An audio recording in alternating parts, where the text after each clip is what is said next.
nosotros. Eve de Bonafini. Para mí fue una hermana, una amiga, una compañera. No sé por qué la vida nos juntó, pero nos pusimos de acuerdo en muchas cosas. Juan Martín Ramos Padilla. Esa placa que vamos a descubrir con el nombre de Chicha Mariani no es algo decorativo, pero es la asunción de un compromiso de defender las causas populares.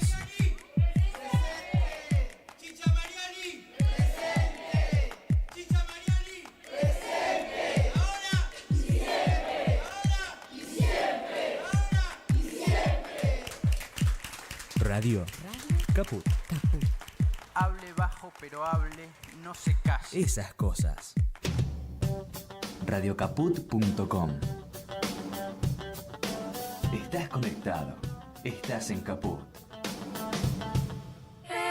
Nosotros, los otros. Un espacio de resistencia contra la discriminación, la xenofobia y la desigualdad. Si las palabras migran su significado, si nos exilian en nuestra propia casa, si la piel rechaza y el color separa, si los dioses discuten sus razones, si los géneros se sacralizan y los sexos no encajan, entonces simplemente seremos otros. Nosotros, los otros. Conducen Larry Levy en Radio Caput. Por fuera de la academia, estudiosa de la producción, circulación y llegada de la información periodística en todas sus vertientes, en tiempos pasados, el público en general podía intentar la elaboración de un pensamiento propio que le permitiese cierta identificación cultural y política. Con esas certezas relativas, la búsqueda de la verdad era una interpelación cotidiana y casi intuitiva. En algún momento, la dinámica del capital convirtió a la información periodística en algo así como una commodity, y las empresas del rubro en un valor cotizable de mercado. Y en este proceso, la verdad se transformó en descarte. La verdad dejó de tener valor y se convirtió en un concepto declamativo, como una especie de escenografía de la realidad cinematográfica. La verdad solo sirve entonces como excusa para armar un libreto periodístico, pero que en el fondo pretende hegemonizar el pensamiento público. En el rodaje de esta película quedan en segundo plano la reflexión, la educación, el lenguaje y fundamentalmente el contrato social, que en tiempos de la razón eran actores protagonistas de la vida real.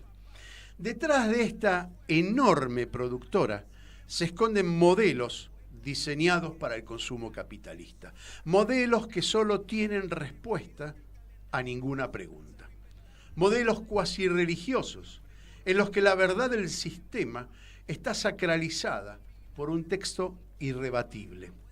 Y por supuesto, ese modelo usa hasta el cansancio la tecnología creada por el mismo pensamiento que tratan de anular, una especie de inexplicable suicidio mental colectivo. De esto vamos a hablar con nuestro invitado de hoy, que es un especialista y docente en comunicación.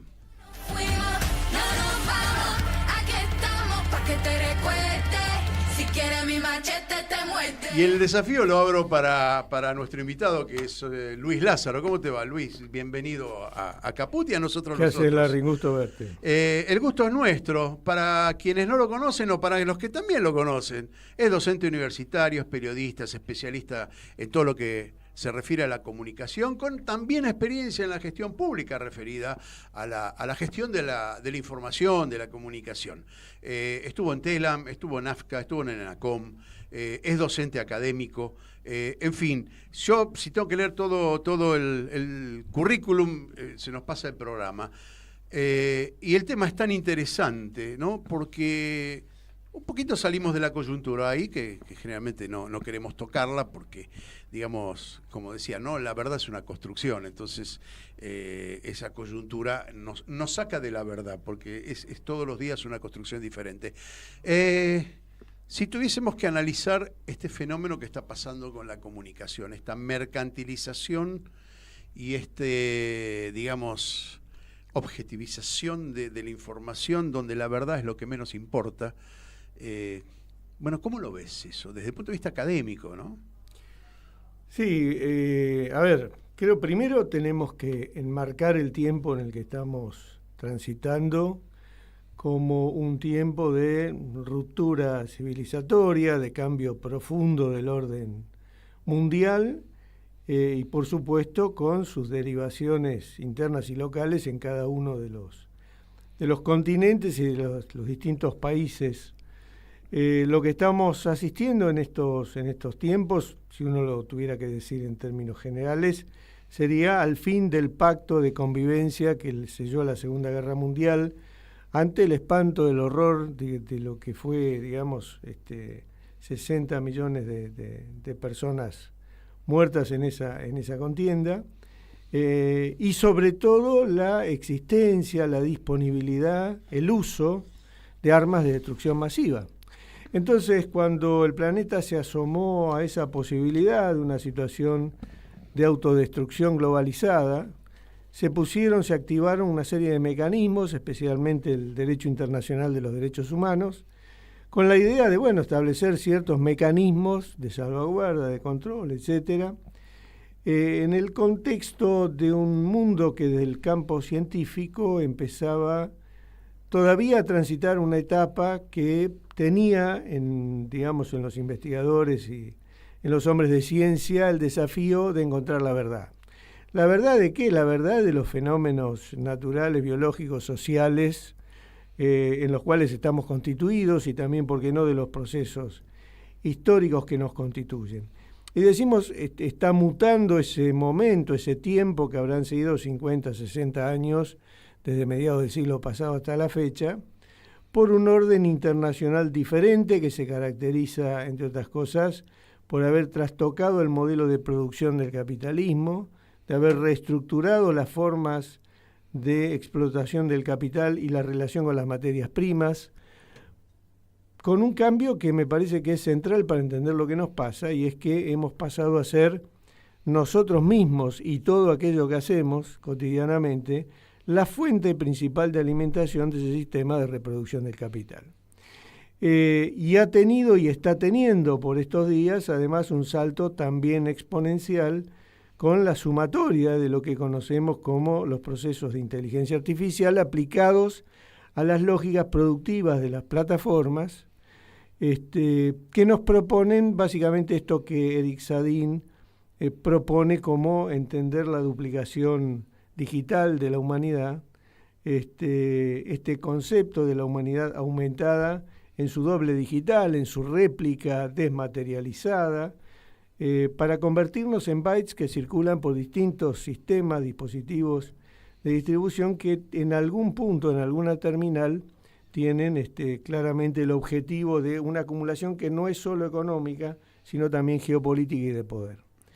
De manera que estamos transitando ese momento, que por supuesto tiene también incluido un elemento que hace a los modos lingüísticos, ¿no? Es decir, todo aquello que nosotros hemos usado para designarnos y designar al otro, y el sistema de representaciones que todavía tenemos funcionando, cada vez más con muleta, con silla de ruedas, está siendo también reemplazado por otro sistema, por otro lenguaje, por otros protocolos que establecen relaciones nuevas entre los objetos y las cosas, entre las cosas. Hay una desvalorización del lenguaje tal como lo entendimos hasta ahora, es decir, un vaciamiento de significado del lenguaje, ¿no? Absolutamente. Lo que quería decir hasta hoy una palabra, hoy quiere decir otra cosa. No solo eso, digamos sí, en parte sí, que es la polisemia del lenguaje, pero también el abandono de ciertas formas de representar a las ideas que tenemos y los modos de mirar el mundo. Hablábamos hace un rato, hablabas de cosmovisiones, sí, ¿no? Es cierto. Esas cosmovisiones están construidas históricamente, socialmente, políticamente, ideológicamente, en contextos históricos que ahora están cambiando, y tenemos un pase, digamos, de una transferencia de la antorcha civilizatoria fuertísimo a manos de, empezando por la generación Z, digamos, de ahí para acá. toda esa generación, digamos, y esto tiene consecuencias políticas, como lo vemos claramente en la Argentina y en otras partes. Que a nosotros del nos tocó mundo, la parte más bizarra, me parece, ¿no? Pues que nosotros tenemos que hacer el esfuerzo de traducir esto que viene empoderado como, digamos, el léxico de las nuevas generaciones, que son portadoras de este lenguaje, de estos dispositivos y estas formas. Ahora, también cambió el tono, y esto es importante, porque las mismas palabras pronunciadas con tonos diferentes significan también la falta de diálogo, sino de una agresión al otro. Yo te expreso de la forma más violenta mi forma de pensar porque además me atribuyo la verdad. Y vos no, vos sos la mentira, yo te diría que no. ¿no? Te diría a ver, que dale. No. Vos haces eso porque tenés poder para hacerlo, no porque tengas la verdad. Ajá. Ni te interesa tenerla. Y esto es lo que dice Mario Bungen en un trabajito voy a aclarar hace poquito publiqué. A nuestro público que en realidad lo comuniqué a Luis porque hizo un rescate de Mario Bunge de una concepción que ya la dijo hace muchos años, fue muy premonitoria y donde, bueno, la verdad dejó, el imperio de la no verdad, le pusiste como título, ¿no? Él encontró, Mario Bunge, una palabra muy en realidad, específica. Sí, Mario, y que lo trae del griego, ¿no? Sí.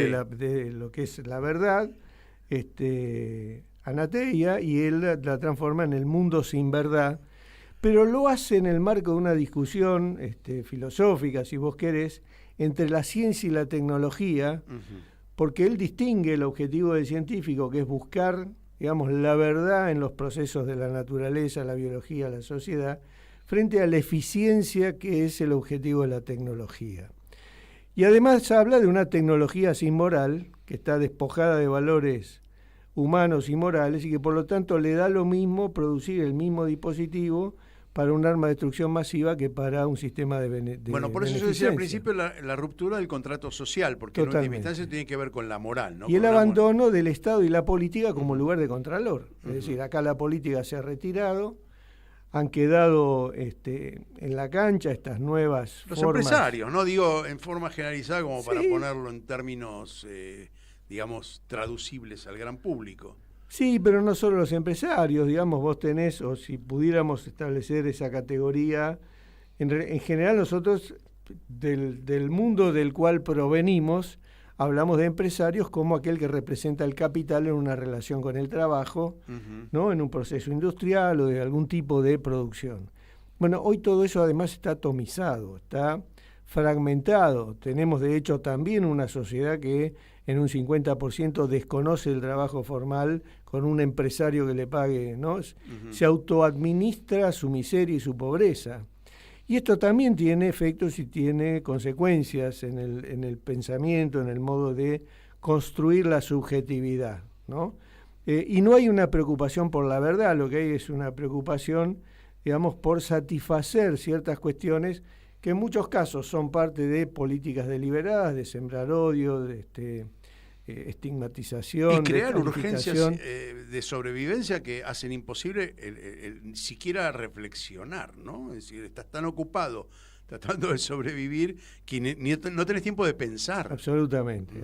Justo hoy estaban haciendo un reportaje muy interesante, creo que en C5N, con chicos que trabajan en las plataformas de entrega, de delivery, ¿no? De Rappi. En Crónica TV fue, porque lo estuve mirando también. Bueno, y los chicos explicaban que, digamos, para poder juntar algo que les permita pagar el alquiler y comer algo, digamos, tienen que laburar 12, 15 horas por día y a veces días seguidos sin dormir para poder juntar eso. Ahora, es una práctica laboral absolutamente individual, donde el sujeto está absolutamente expulsado de cualquier sistema de control público, de contralor, de solidaridad, etcétera, etcétera, ¿no? Entonces, tenemos nosotros también que entender que estamos empezando a lidiar con ese tipo de sociedad y que también necesitamos que desde el Estado y desde la política se construya un punto de articulación en el cual, digamos, darnos nosotros la discusión de cómo sería la enunciación hoy de un proyecto nacional. Ahora, Luis, déjame que haga una reflexión, porque, con determinada formación académica, con determinada formación y determinada preocupación política, nosotros entendemos el fenómeno, no es que entendemos el fenómeno, lo podemos describir. Estos chicos que forman parte de una generación alejada de la política o que la política o que el sistema los dejó fuera de la política, están convencidos de que tienen que administrar su propia libertad, lo digo entre comillas, porque su propia libertad es como vos dijiste, Claro. tratar de administrar su propia pobreza. Y esto no se entiende muy bien. Bueno, Había uno que contó, entre los chicos entrevistados, que había dejado su trabajo formal, en donde recibía un salario mensual, que era poco igual, por ir a trabajar en a la libertad de las plataformas, que realmente lo que lo condujo es a una esclavitud del doble de trabajo. claro, ¿no? bueno, es la anti-utopía, ¿no? Ni siquiera es un mundo distópico, es la aspiración de vivir en ese mundo de mierda que no te protege, que te obliga a la competencia feroz, etcétera, etcétera, pero vivido como algo aspiracional, como un deseo. Entonces, si también la discusión en el campo nacional y popular no pasa por establecer algunos puntos que se relacionen también con el deseo de las nuevas generaciones de construir algo diferente, y no se dan esos debates, creo que va a ser mucho más difícil y más duro para nosotros lidiar contra algo que es un fenómeno, como decíamos hoy, absolutamente global, que está en un tiempo de expansión absoluta, que está encontrando muy poca resistencia, ¿sí? O incluso, peor aún, está encontrando un aval inesperado, como le pasó a este gobierno con las últimas elecciones, ¿no? Es decir, con una sorpresa que tiene que ver, por otro lado, también con algo que nosotros solemos plantear, que es el tema de la batalla cultural. Bueno, la batalla cultural primero no se gana si no se da. O sea, si no se da la batalla cultural, uno la puede perder, pero es seguro que la pierde si no la da. Entonces, ¿qué requiere esto? Bueno, que nos juntemos y que empecemos a debatir algunas de estas cuestiones, a pensar también con nuestros filósofos, nuestros epistemólogos, nuestros científicos. Ahí déjame que ingrese algo que suelo ingresar a los políticos, no es tu caso, pero lo voy a hacer igual porque viene a colación. Hay cosas que no respondimos en el Gobierno Nacional y Popular, es el caso de Alberto, y también en el caso de la última parte de Cristina, no supimos manejar, fuimos a pedir el voto para combatir la inflación teniendo inflación, y el candidato era el mismo que manejaba la economía. Digo, hay varias cosas, no vamos a pormenorizar, pero no dimos respuesta a la inseguridad, no dimos respuesta a la inflación y no dimos respuesta a otra serie de cosas que estaban ligadas a la corrupción, por ejemplo, también, ¿no? Así que tendríamos que haber sido mucho más taxativos en la forma de desprendernos de eso, sabiendo que no lo somos, que hay corruptos en todos los gobiernos, pero nosotros inicialmente y esencialmente no lo somos. Entonces digo, esas respuestas no dadas contribuyeron también a que estas verdades reveladas que tienen del otro lado, si es que hay otro lado, porque finalmente lo que parece es que las verdades reveladas son para los dos lados también, ¿no? Porque estamos cabalgando sobre eso. Es que la verdad es el poder. La verdad el poder es el que te confiere la verdad. Este es el punto. Y esta es la discusión también, por eso me interesó lo de Bunge, porque, es decir, el problema de la cuestión de la verdad o la eficiencia es el desplazamiento de las ciencias a la tecnología, de lo cual deviene un uso instrumental de absolutamente todo, incluyendo la comunicación, incluyendo nuestras prácticas sociales, y digamos una disputa en la cual la supremacía del pensamiento del libre comercio que caracteriza el mundo tecnológico se impone sobre las cuestiones éticas del mundo científico. Entonces, cuando también desde el gobierno se daban peleas que a mí me parece que son importantes destacar en términos de la ciencia, la investigación, el desarrollo tecnológico con autonomía, con soberanía, bueno, son cuestiones que tenemos que poder resignificar para que representen algo en términos de proyecto. Te hago una pregunta. Con todo este enunciado, que me parece absolutamente lógico, y lo que estás diciendo es había que ponerle más contenido, del otro lado con facilidad lo desmiente. Es decir, no hay ni siquiera una posibilidad de contrapunto. De decir, mira, ustedes le metieron demasiado a esto y nosotros pensamos que no, acá hay mato lo tuyo con una nueva política y no rescato nada, y de nuestro lado decimos, bueno, no, lo nuestro era la verdad, y ahí quedamos en un terreno de suma cero. ¿Hay alguna forma de dialogar con esa con esas dos tendencias contrapuestas, porque finalmente la sensación es que nosotros estamos haciendo lo mismo que ellos y ellos están haciendo lo mismo que nosotros. Es una sensación, a lo mejor me estoy equivocando. Yo sé de algún modo que desde nuestro lado la percepción es que tenemos mayores contenidos, más humanitarios y más solidarios, y son empíricamente comprobables. Uh-huh. Pero bueno, del otro lado no lo ven así, y es un problema. Bueno, se superponen varias cuestiones, ¿no? Primero, lo que decíamos hoy en cuanto al poder real como un discurso, como una construcción en sí de un estatuto de realidad, que es indiscutible en tanto tenga una cuota de poder importante. Esto es lo que también muchas veces quisimos poner en discusión cuando planteamos el tema de la comunicación, en el sentido de contar con un mapa de distribución de la capacidad de intervenir en el debate público, pero intervenir no solamente desde un aviso o una campaña publicitaria, una pauta publicitaria, sino desde un cambio del modelo de comunicación. Esa fue la filosofía que pusimos en la ley de comunicación. Absolutamente, ¿no? Y quedó a medio de la camino. Que fuiste coautor, estuviste participando. Quedó trunco, etcétera. Entonces, ¿cuáles son los dos grandes paradigmas que están en juego? Que son el paradigma, digamos, de la tecnocracia liberal asociada a los poderes financieros, que se rige por los principios de la OMC, de la Organización Mundial de Comercio, y con toda esta narrativa de la libertad asociada al mercado. Y del otro lado quedó la concepción del derecho humano a la comunicación, la UNESCO, es decir, las batallas que dimos en términos de democratizar el espacio de la comunicación. Pero ¿cuál es el tema? Que nosotros estamos frente a un sendero que se bifurca, diría Borges, ¿no? Se bifurca por un lado hacia el poder, la riqueza, ¿no? La oligarquía transnacional que está concentrando el poder en el mundo, y se bifurca por otro lado hacia la institucionalidad democrática que cada vez está más débil. Pero no conviven, o sea, el capitalismo se ha divorciado de la democracia, de manera tal que las formas que nosotros tenemos que encontrar para recuperar un debate... Vamos a acordar que siempre estuvo distante también de la democracia. Bueno, capital, pero ha convivido, porque si hablamos en términos globales también, mismo en Estados Unidos, ¿no? Sí. Es decir, las cosas que vemos que están pasando, esta arrogancia de Donald Trump en el Caribe con el portaaviones, las amenazas, el terrorismo económico que están haciendo en Argentina, digamos, para tener un resultado electoral, son cosas que no se habían visto con esa crudeza, por lo menos desde este periodo que hablamos de el estado de bienestar de la humanidad. A partir de los 90, ¿no? Cuando sobre todo la década neoliberal, y empiezan a perfilarse muchas de estas cuestiones, pero tuvimos un periodo de batalla real entre ciertos intereses y ciertos otros, que por momentos fueron empate, pero que finalmente fueron dirigiéndose en esa dirección.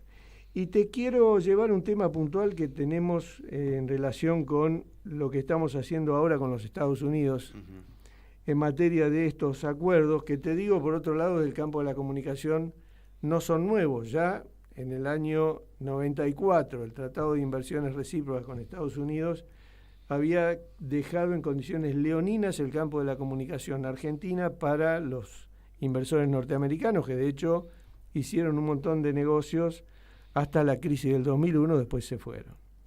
Hoy estamos en otro estadio donde aparece el concepto de comercio digital. Es decir, hoy la gran mercancía que reemplaza los bienes tradicionales que eran objeto de estos acuerdos no solo son las cuestiones vinculadas a las industrias extractivas, mineras, etcétera, sino también a los datos. Y el texto del acuerdo, que está por firmar ahora, creo que... Hay una carta de intención, todavía no se firmó más que eso. Cuando vaya ahora para el sorteo del Mundial, ¿no? Argentina se ha comprometido a facilitar el comercio digital con Estados Unidos mediante el reconocimiento de Estados Unidos como jurisdicción adecuada bajo ley argentina para la transferencia transfronteriza de datos, incluyendo datos personales, y a no discriminar servicios digitales o productos digitales estadounidenses.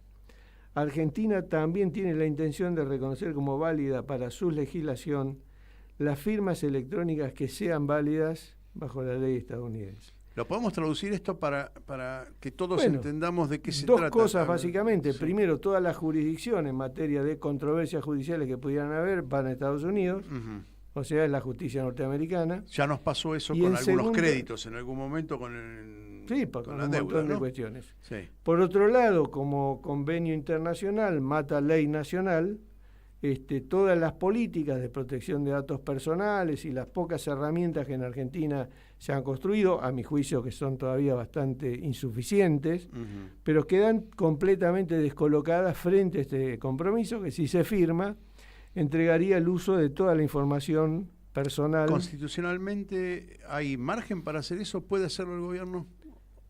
Insisto con esta idea de los convenios internacionales por encima de la legislación. Pero los convenios internacionales tienen que estar en ser armonía. Multilaterales, no bilaterales. Bueno, no, pero no, bilaterales. ¿Bilaterales también? Por ejemplo, nos pasó a nosotros con la Ley de Servicios de Comunicación Audiovisual, y las empresas como DirecTV, Telefe o muchas que en su momento fueron los sistemas de televisión pago del interior, un montón de fondos de inversión de Estados Unidos que vinieron a invertir acá con una legislación que decía que el máximo era un 30% de capital extranjero. Como estaba el convenio por encima de la norma, entonces los únicos que hasta el día de hoy tienen habilitada la cancha, ahora se están retirando por cuestiones tácticas. Me refiero a Telefe, ¿no? Sí, Paramount y un montón de grandes empresas.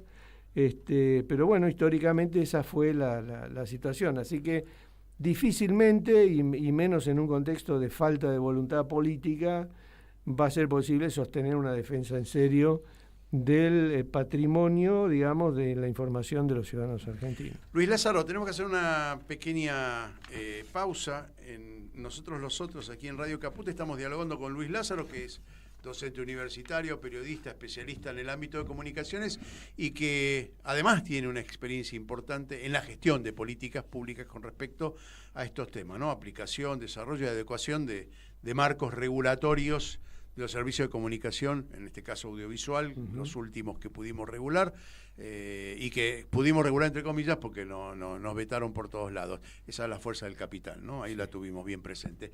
Vamos a una pausa y ya volvemos con Luis Lázaro, Nosotros los Otros, aquí en Radio Caput. Enseguida volvemos con Estamos aquí. Nosotros los Otros. Estamos aquí. En Radio Caput. Estamos aquí. ¿Querés arrancar la mañana bien informado? Infosiberia, las noticias en tu celular. Manda tu mensaje de WhatsApp al 11 36 16 00 88 y recibilo gratis todas las mañanas. Sos la única que me haces feliz cuando nadie te dice la verdad. Infosiberia, las noticias en tu celular. Manda tu mensaje de WhatsApp al 11 36 16 00 88 y recibilo gratis todas las mañanas. Dos miradas que se cruzan para hablar de nuestra realidad. Desde la radio y con la enorme posibilidad de comunicarnos con todos ustedes, queremos charlar con la gente, con los protagonistas, con los actores. Diseño Universal. Fabián y Fernando Galarraga. A pesar de los intentos de invisibilizarla para señalar que estamos viviendo una situación verdaderamente trágica. Una propuesta colectiva para dejar nuestras individualidades prejuiciosas atrás. Se aprobó con unanimidad una ley que empieza a mejorar un poquito la situación de las familias y de las personas con discapacidad. Diseño Universal. Viernes a las 14 por Radio Caput. La hora de Moreno. El programa de Guillermo Moreno. Economía, política y actualidad. A puro peronismo. Los viernes a las 19 en Caput. Seguimos en Radio Caput con Nosotros los Otros. Estamos aquí. Oye. Bueno, estamos de nuevo aquí en Nosotros los Otros, Radio Caput. Luis Lázaro comparte conmigo el micrófono. En realidad lo tomó él, porque él es el que sabe de este tema, así que lo dejamos que monopolice la charla, porque realmente está muy interesante. Él conoce en profundidad los hilos que se tejen por detrás, debajo, del costado de la comunicación. Fue parte de coautor de la redacción de la ley de medios, esa ley que hace un ratito decíamos, Luis, el poder pudo vetarla, pudo limitarla y nos dejó a medias con algunas cosas en funcionamiento, otras no, y que nos faltó también la mirada un poquito más premonitoria de las redes, lo cual eso fue complementado luego con otra ley, pero tampoco está demasiado claro el panorama. A ver, definime un poquito el panorama actual. ¿Quién maneja? Porque siempre uno de los ejemplos más claros que hay es que quien produce la información no debería ser el mismo que la transporta y el mismo que la difunda, ¿no? Esa un poco de alguna manera era la intención de la ley de medios, desmonopolizar y quitarle sesgo a la comunicación, a la noticia, ¿sí? A cómo contar la realidad. ¿Qué está pasando hoy? Sí, pues a ver, por un lado hay herramientas generales que uno podría poner en discusión para ver cómo se contribuye a una regulación virtuosa, ¿no?, en el marco de la convergencia digital. Pero la verdad es que el punto de partida que tenemos nosotros hoy en la materia es un punto de -10, te diría. ¿Por qué? Porque las herramientas que potencialmente podrían haber servido fueron desactivadas en su momento, tanto por la gestión de Macri en el 2015, exactamente. Del 15 al 19. Y posteriormente, por supuesto, con el decreto 70 y otros decretos de necesidad y urgencia del gobierno actual, que básicamente a lo que apuntan es a inmovilizar y paralizar la gestión del Estado en el cumplimiento de su obligación de fiscalizar las cuestiones legales que hacen al funcionamiento de los medios de comunicación. En el caso argentino, además, tenemos también un retraso descomunal en materia de el control de la concentración de la propiedad de los medios de comunicación, habida cuenta de lo que fue pasando en el caso Clarín y su expansión progresiva hacia Telecom primero y hacia Telefónica después. Con lo cual, esto que vos estás planteando acá, de esta idea rectora, ¿no?, de una regulación que tenga en cuenta la neutralidad de los dispositivos a través de los cuales circulan los contenidos y la independencia de los prestadores que dan el servicio final y de los operadores intermedios, etcétera, etcétera, de alguna manera ya no digo que no tiene sentido, pero hay que empezar por otro lado, porque eso ya es parte de la realidad. No solamente eso, sino que ahora se ha fragmentado los canales, por un lado, los parlantes, ¿no? Los amplificadores. Hoy, por ahí nadie mira televisión, por lo menos de la generación de nuestros hijos. No miran televisión, por lo tanto perdió valor específico la comunicación por televisión, pero está fragmentado en plataformas, en el streaming, en el TikTok.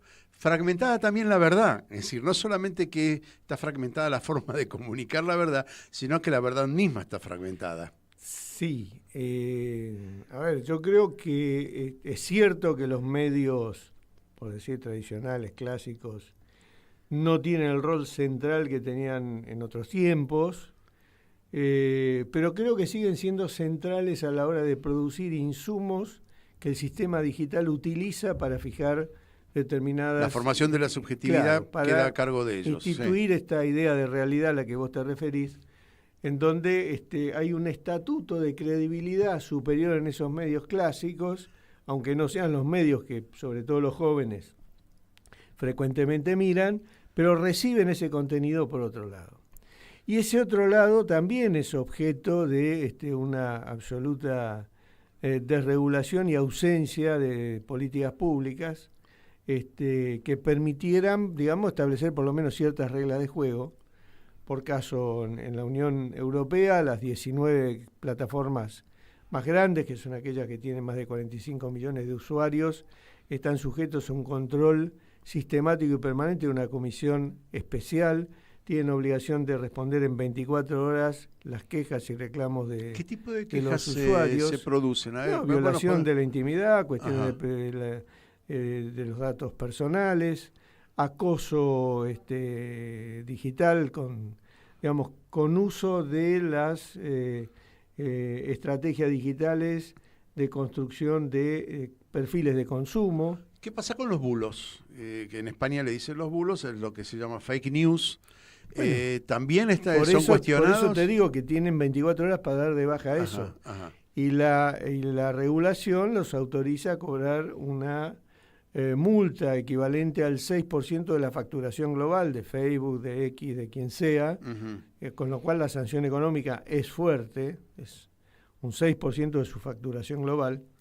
De manera, y el otro principio que también está planteado, que tiene que ver con la transparencia, que en criollo es lo que nosotros decimos show me de algoritmo, ¿no? Es decir, mostrame cómo es el algoritmo, claro, ¿sí? ¿Lo muestran? Bueno, eso te lo dirán no los europeos más adelante. No es una Pero quimera. hay una política que trata de por lo menos hacerse cargo de las problemáticas que surgen de la aplicación y el despliegue de estas plataformas, y de poner claramente los discursos de odio, claramente lo que decíamos recién de las fake news, las cuestiones vinculadas con la publicidad engañosa, las cuestiones que tienen que ver con los menores, las prácticas lúdicas de los pibes. Déjame que te haga la pregunta porque es inevitable, pero ¿tiene eficiencia eso? ¿Algo en el mercado bastante, se nota? Sí. En la Si vos te fijas el funcionamiento de esas plataformas en Europa y las comparás con el salvajismo que impera acá, te das cuenta que hay diferencias. Ajá, bien.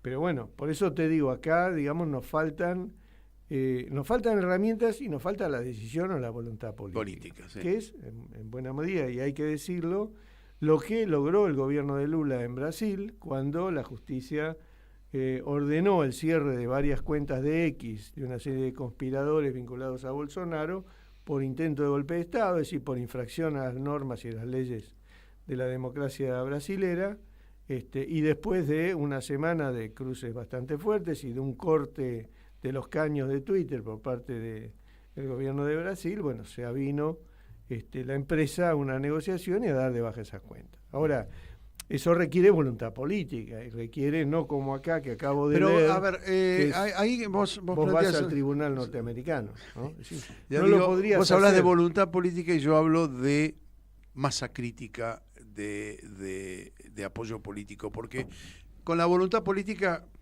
la verdad que es una enunciación que es válida, pero no es realista. Es decir, vos tenés que tener fuerza política, y la fuerza política, ¿cómo la construimos? Esto es lo que está, de alguna manera, en disputa en este momento, por lo menos en el campo nacional y popular. ¿Cómo construir esa voluntad, o lo que se traduzca en voluntad política?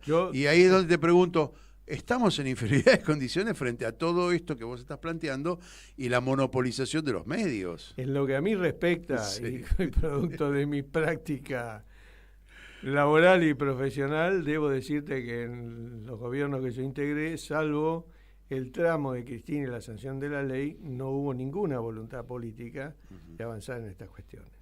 Obviamente descarto... Esto es histórico, no es para poner en juicio de valores a nadie.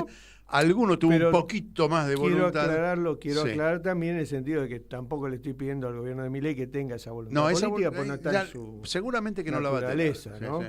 Pero sí, tal vez en conversaciones que uno debería y podría tener con actores de la democracia y con otros sectores de la economía y distintos ámbitos, ¿no? Que no solamente tienen que ver con el campo propio, con los sectores del peronismo. ¿Pensás que hay intereses que tengan marcado poder económico político, lo digo como no son oxímoron, porque no son oxímoron, pero bueno, con los que se pueda dialogar este tema? Es decir, ¿pensás que hay algún grupo de poder que pueda tener una visión a futuro y pensar que si esto no se regula, no de alguna manera no tiene la tutela del Estado, puede terminar en cualquier cosa?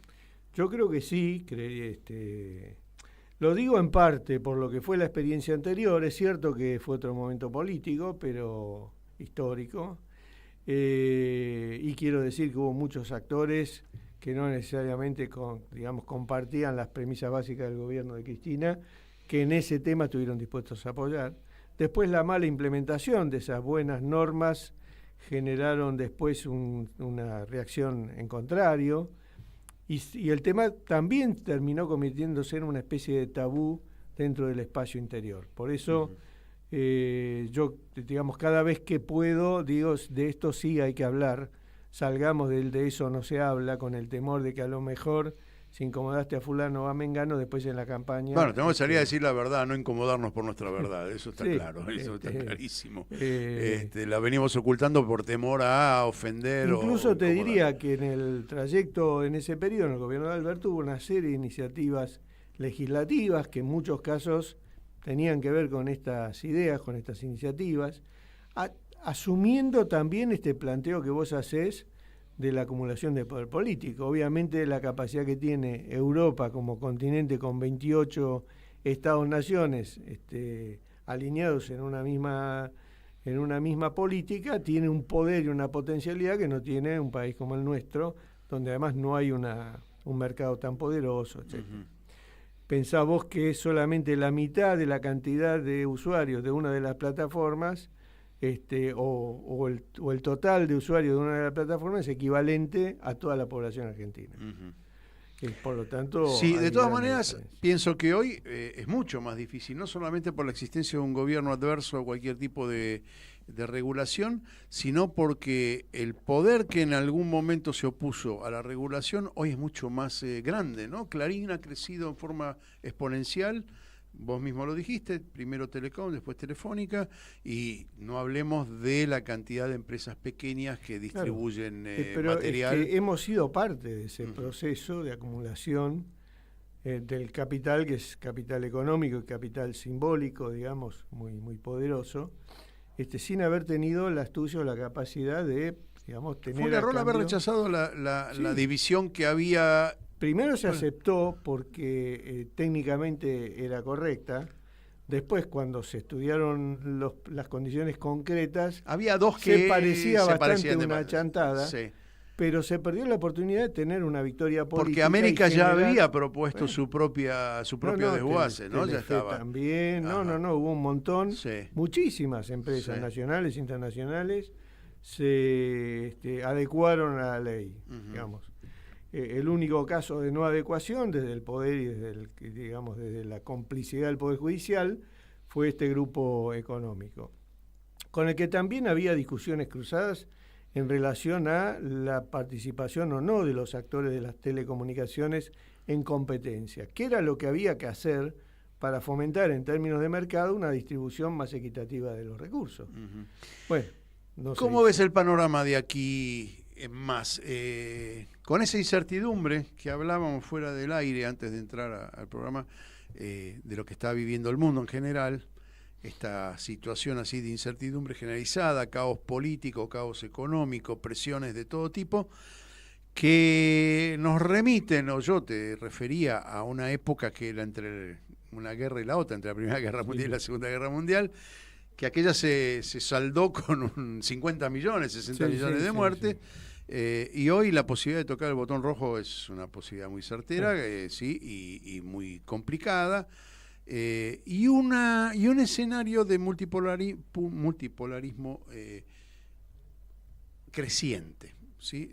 Yo te hacía referencia a Asia, ¿no? Es decir, el mercado chino, el sudeste asiático, Rusia también, es decir, constituyen un nuevo foco de poder que está como distribuyendo el hegemón norteamericano o poniéndole coto a eso. ¿Ves posibilidades de que esto crezca y se transmita al resto del mundo y de alguna manera se logre condiciones de negociación un poco más equitativas? La verdad que es un signo de interrogación. Yo no veo hoy nada claro en cuáles pueden ser los escenarios, digamos, especialmente en la relación Estados Unidos-China, en la relación Estados Unidos y lo que vaya a pasar en Medio Oriente, que también está abierto. Claramente la cuestión europea, ¿no? Con Ucrania y Rusia, donde en el patio trasero de ellos también hay una situación delicada. Y ni que hablar del patio trasero de América Latina, que estamos realmente rodeados y con problemas serios. Y además sin ninguna vocación o voluntad de recuperar una idea de articulación geopolítica que en su momento se logró y se avanzó bastante, pero que no se ve en este momento por parte de prácticamente ningún actor, salvando el caso de Lula, Petro y Yamandu Orsi en Uruguay. En Uruguay. No, lo que te quería decir es que mientras nosotros hablamos está finalizando la segunda jornada ante la Comisión Interamericana de Derechos Humanos de los periodistas y organizaciones de comunicación de la Argentina que están denunciando sí, a este gobierno por agresiones, intimidaciones, ataques, todo lo cual desde el punto de vista del derecho y de la comunicación son actos de censura, son actos intimidatorios sobre el laburo profesional y también sobre el derecho a la libertad de expresión que tenemos que, permanentemente actualizar, ¿no? Como denuncia por un lado, aparentemente va a haber una visita de la SEDA a la Argentina para estudiar in situ lo que ha pasado. El gobierno, digamos, ni se presentó ni dio ninguna explicación. Recuerdo que en su momento pasó también con Mauricio Macri, al comienzo de su famoso decreto 267, ¿no? Del año 15, que fue denunciado en la comisión y algunas cuestiones se pudieron rescatar, más simbólicas que otras, pero también sirve este tipo de... Sí, se ha sentado ahí donde estás vos, Carlos Raimundi, que es un experto en instituciones internacionales, sí. Y también tengo la mirada, no sé qué opinas vos, pero cada vez hay menor poder, digamos, colectivo de esas organizaciones como para llegar en tiempo y forma a solucionar estos problemas de sus miembros. Llegan tarde, es muy burocrático y hay una falta de legitimidad frente al público también, ellos lo saben.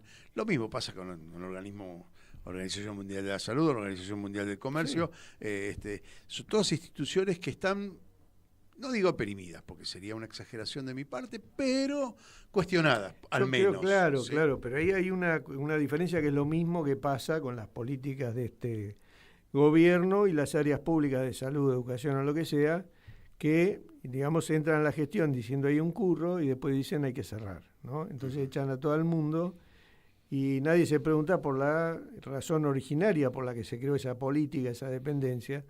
Creo que con el diseño internacional es más o menos lo mismo. Mientras no haya otra cosa, es lo que tenemos, es el orden jurídico que tenemos, que en buena hora es, digamos, mejor tener eso que no tener nada,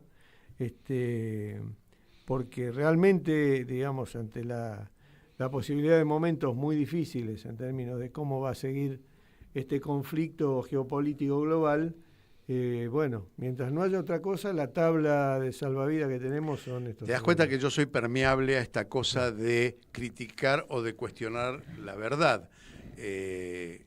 Nada es verdad, todo es verdad, hay verdades a medias. Verás que todo es mentira. Claro, entra el tango también en eso.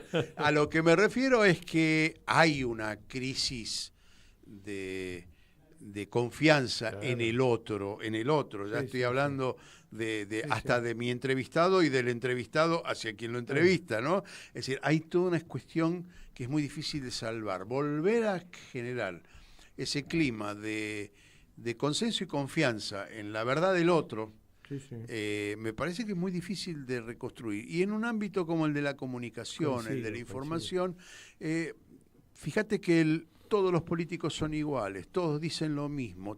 Son frases que han permeado en la sociedad y hoy están a flor de labio de cualquiera y nadie lo puede discutir, es decir, nadie sale a desmentir. La única forma de desmentir es la organización política. Yo siempre digo que la única forma de salir de esto es con política, y más política. Ahora... Pero la política también implica y es sinónimo de participación. Y en muchos casos y en muchos ámbitos, incluyendo los nuestros, la política es confundida, digamos, o resignificada como el arte de la rosca, el aparato, digamos. Bueno, ¿no? ahí está. Y la no participación. Es que la gente piensa que todo es rosca. Es decir, ¿cómo haces para decirle a un tipo que va a laburar todos los días? Yo siempre pongo el mismo ejemplo, pero porque me canso, pero es de pensar en otro ejemplo, pero el tipo que sale a laburar a las 5 de la mañana, vuelve a las 10 de la noche. Es lógico que el tipo diga, bueno, no le creo a nadie, porque yo tengo que laburar cada vez más para ganarme un mango, ¿no? Entonces digo, ¿cómo generamos eso? Vos decís la participación, sí, no me cabe duda que la participación, pero hoy estamos inmovilizados, y esa es la realidad. Sin ¿Cómo duda. generamos movilización? ¿A través de qué? Porque me parece que si no hay... Esto es como el hambre, ¿no? ¿Cuándo vamos a salir a la calle? Nos preguntamos. ¿Cuándo va a haber masa en la calle? Y cuando haya hambre. Sí. Siempre ha sido la generadora el hambre. Esto no cambió. Lo que pasa es que también hay conceptos, lo decíamos al comienzo, que han sido esterilizados por el neoliberalismo. Entonces, la lucha callejera, la lucha popular, es un término que, en función de la narrativa hegemónica dominante, es un acto que no sirve para nada. Entonces, lo que uno tiene que luchar, y también lo decíamos antes, es volver a darle contenido a las cosas.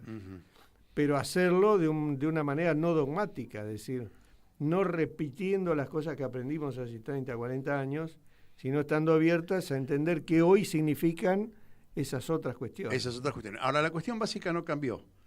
La cuestión básica sigue siendo que unos pocos se quieren apropiar del trabajo de muchos. Es decir, me parece que eso... Te diría que eso está agravado por este modelo regresivo, ¿no? A nivel global.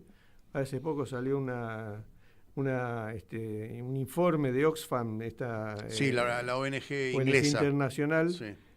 Que dice que el 95% de la humanidad, en el contexto de esta oligarquía tecnofinanciera que nos gobierna, dispone en todo el planeta de los mismos recursos que el 1%. O sea, lo que tiene el 1% es equivalente a lo que el 95% tiene para arreglarse, y estamos hablando de la población mundial, ¿no? O sea que estamos hablando de 8.000, 9.000 millones de personas que tienen como elemento para sobrevivir la distribución de lo mismo que tiene un 1% de los... ¿Y de qué sirve esa acumulación? Nadie cuestiona. No, y además, pero bueno, acá vuelve Bunge, ¿no? Y su sentido de la ética y de la moral en torno a la verdad. Luis, algo que te quieras decir, que no te haya preguntado, que tenga que ver con lo tuyo, o que no tenga que ver con lo tuyo, que tenga que ver con un dilema, con un mensaje que quieras expresar. No, creo que tenemos el desafío, ¿no? De darnos este laburo de resignificar, de afirmar las cosas en las cuales creímos históricamente, pero con la apertura que ese contenido tenga también la capacidad de recibir el aporte, sobre todo de las nuevas generaciones, ¿no? Si lo que necesitamos táctica, es decir, darle contenido a la táctica. En este momento mucho de eso, pensando que después eso sí necesita una conducción y necesita una actividad y una organización, ¿no? Luis, te agradezco muchísimo que hayas llegado en este día lluvioso, en este jueves lluvioso en Buenos Aires, aquí a Radio Caput, donde intentamos hacer las preguntas que no tengan respuesta, porque lo más interesante es que no lo respondan, sino la que mayor parte no tiene respuesta. Claro, entonces eso se llama generar debate. Y a mí me parece que es la tarea de, por lo menos, de los medios compañeros, que solemos decir y me parece muy interesante el laburo y el enfoque que le das, porque es un poco, provocar estas conversaciones. Y abogado del diablo, sí, eso siempre sirvió. Luis Lázaro, gracias por haber estado aquí. Martín Loza en los controles, muchas gracias por habernos conducido. Nos encontramos en 7 días aquí en Radio Caput. Quédese en la onda de Radio Caput, que viene, que nadie los escuche, con Mauro Bello a la cabeza de un equipo ahí bien disruptivo. Dale, vamos. Mi machete te muerde, aquí estamos, siempre estamos, no nos fuimos, no nos vamos, aquí estamos pa' que te recuerde, si quieres mi machete te muerde. Hasta aquí, nosotros, los otros de hoy. Estar en la guerrilla, los hijos del conflicto, las pandillas, las listas negras, los falsos positivos, los periodistas asesinados, los desaparecidos, los narcogobiernos. Hoy Chicha se nos fue. En Caput. Ana María Cariaga, pero quizás nos sobrevuele con su alma de abuela.